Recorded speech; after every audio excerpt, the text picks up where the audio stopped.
Hello, my name is Fausto Pinto. I'm from Lisbon, Portugal. I'm the current president of the European Society of Cardiology, and we are here today in Orlando for the American Heart Association sessions. We just came from a wonderful session, the first late-breaking clinical trial on heart failure, and it's my pleasure to be here with Dr. Mariell Jessup, past president of the American Heart Association and one of the world-renowned leaders in heart failure, and also with Dr. Margaret Redfield from the Mayo Clinic. We just came, as I mentioned, from a whole set of 5 clinical trials that were presented on the topic of heart failure. Heart failure, there's a lot of excitement on trying to find new ways of treating patients with heart failure, trying to find new targets, new ways to improve patient management. And we just heard 5 trials with some interesting results, I would say, but we will discuss a little bit about some of these trials. So I will start with you, Mariell, and what was the highlight of this session that we just heard in the main room? So I think the highlight was the NEAT trial. And I think I want to also call out to the NHLBI heart failure networks.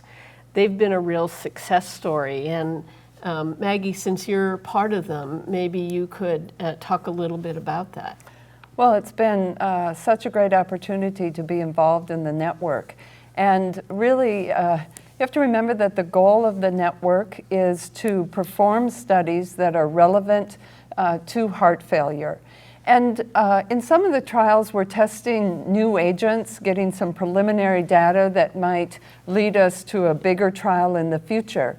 But an important goal of the network is just to perform some trials that provide evidence for everyday clinical questions that we're faced with as heart failure physicians that there's no data for. So some of the trials we've done are very simple like that. Does high-intensity diuretic work better than low intensification of diuretic in acute heart failure? Should you give the Lasix as twice-a-day bolus or as a continuous infusion? Very simple question that comes up every day in clinical practice. The NEAT trial was like that. You got a patient with HFpEF, and they're very short of breath with exertion, and we don't have any proven studies, but we've got nitrates we can write a prescription for. Is that going to make them feel better? So the trial we talked about today was one of those trials that's really providing an evidence base where none exists and where it's unlikely that any company is going to pay for a trial. Do you want to summarize a little bit the results of the NEAT trial? Because I think they're quite relevant on one hand, because on HFpEF, which is still one of the clinical areas where we have a lot of questions.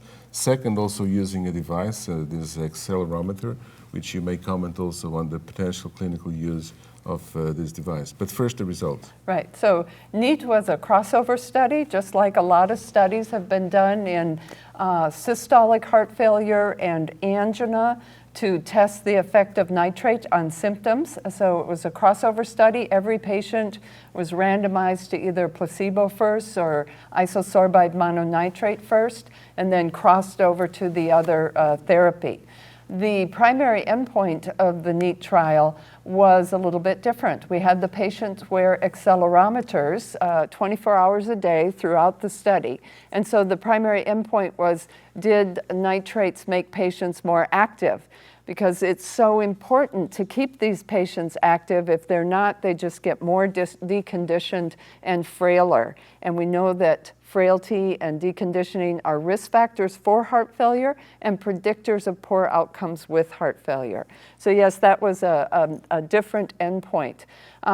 And what the study showed was that long-acting nitrates, isosorbide mononitrate, actually resulted in decreased activity compared to placebo. And we assessed it in several different ways, looking at the average accelerometry units for the day, the hours active they were per day with the highest dose of nitrate. And then we looked at their activity with all doses of nitrate, and in each of these cases it was lower during nitrate. And there was a very significant dose response. The more isosorbide mononitrate they took during the up-titration phase, the lower their daily activity was. So to me, this is very clinically relevant because We all know these patients have lists of medications this long, and we should think very carefully about adding something onto that list. And one of the reasons maybe activity went down was all the polypharmacy in these patients with all these comorbidities, and patients who are, have a higher risk of adverse reactions to drugs when they already are taking a lot of drugs.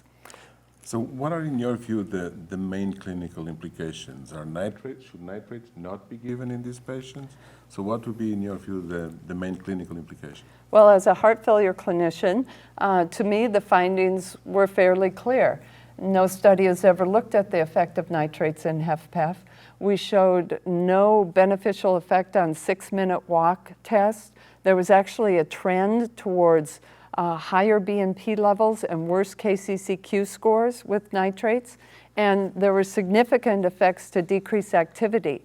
So, I will not be trying nitrates for symptom relief in my HFpEF patients. Good. And I have to agree. I don't think it was a negative trial. It gave us an answer, and we don't always get that in trials. Absolutely. Yes. One other trial looked actually at remote monitoring, which is another important topic in heart failure, not only heart failure, but in heart failure with some, I would say, disappointing results. And this, the BEAT-HF was not so positive. Do you want to comment on the use of remote monitoring in the heart failure patients and how much this trial can impact or add to this knowledge? Absolutely. So the BEAT heart failure trial attempted in a real clinical, real day situation with following about 700 patients. They got education as they were leaving the hospital. They got a follow-up, 1 or 2 phone calls from a nurse after they were discharged. And then they had telemonitoring with a scale that asked and prompted some questions that went on for many months. Yes, it was a trial that didn't show the benefit of this kind of telemonitoring. But what Are we missing something here? Well, but what I think came out in this trial, and the investigators analyzed it very carefully, is if the patients didn't do the monitoring, if they didn't answer the phone, then they didn't benefit. And the people that stayed in it. So the analogy is very much like if patients don't take their medicines after a myocardial infarction, they don't benefit from the medicines of a myocardial infarction.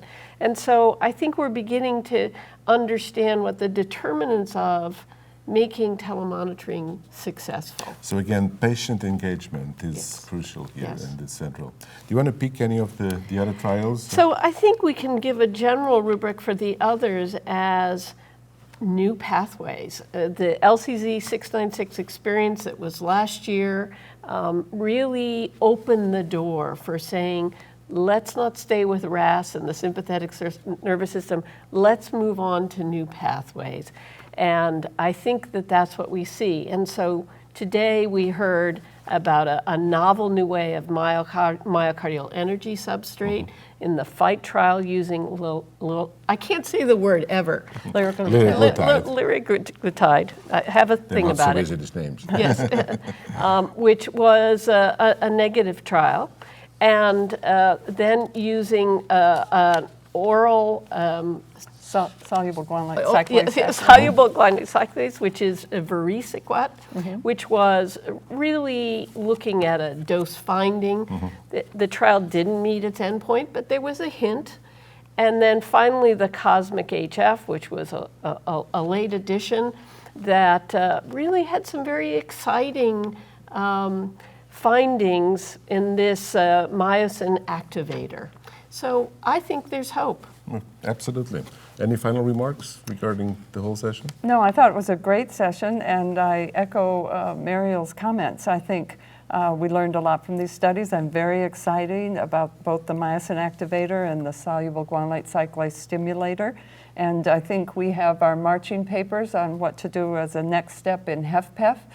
We're hoping to look at inhaled inorganic nitrite, because that may be more potent only during exercise and not have effects without exercise. So that's the next thing that's brewing, hopefully, in the network. Great. So I think we had here, as you could see, good session with some interesting results. opening new ways. Some of them, they're still very preliminary results. We have to look at bigger trials. Some of them open the way for potentially new targets for the management of patients with heart failure.